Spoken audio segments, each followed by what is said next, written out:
There is compelling requirement for India to spend more time and money in R&D, said FICCI President-elect Jyotsna Suri, adding that the countries like Japan and Korea spend close to 4% of their GDP. Suri was speaking exclusively to NNIS on the second of the two-day Global R&D Summit 2014 in New Delhi that was attended by a great turnout of people with more than 400 delegates and about 50 exhibitors.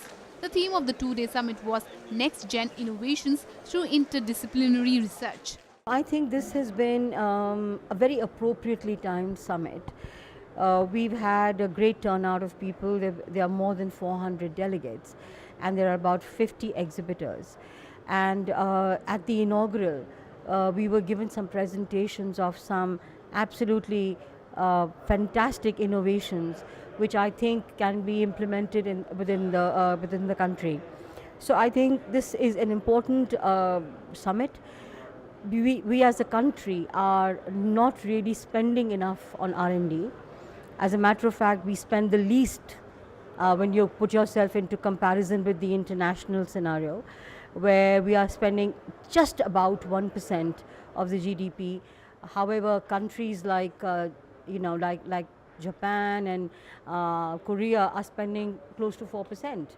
So we need to wake up to this reality and we need to really spend more time and money towards R&D.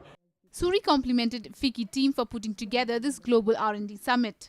I have to compliment FICCI's team for putting together this summit. I think it is, of course, FICCI does a huge number of events and I find all of them to be extremely useful and current.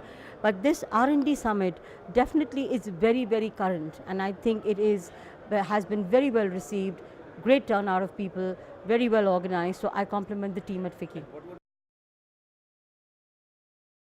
I will advise him to take advantage of the current government, the policies of the government, the vision of the government.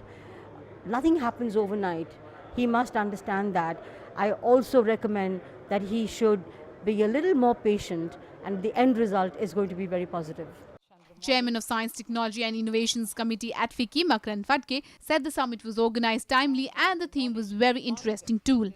I think the theme is very timely in terms of bringing this interdisciplinary aspect of R&D into forefront. World over, everybody recognizes that new innovations are going to happen at intersection of sciences. I think the theme becomes a very interesting tool and theme for the Indian industry to adapt. So that way I see it's very, very timely and appropriate to have this theme for this conference.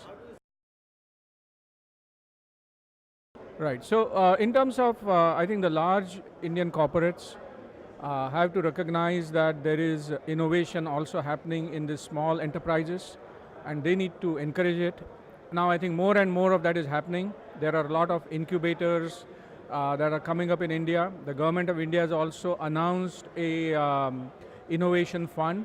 So all this bodes well for the small and medium enterprises, entrepreneurs, the small scale startups who really need the capital and the support. And it's not only capital, but they also need support to develop their business plans, get their products approved, get their products globally recognized. So all those things, I think the industry has a significant role to play and I see that's happening more and more. At a policy level, we are putting together a paper which will be circulated to the government, and amongst other things it will talk about what the government of India needs to do at a policy level, our recommendations to promote entrepreneurship, to promote small and medium enterprises.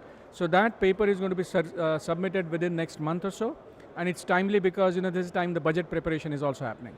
So that's on one side. On the other level, next year we are also expanding this award scheme to include small and medium enterprises, recognizing their innovations, recognizing their efforts.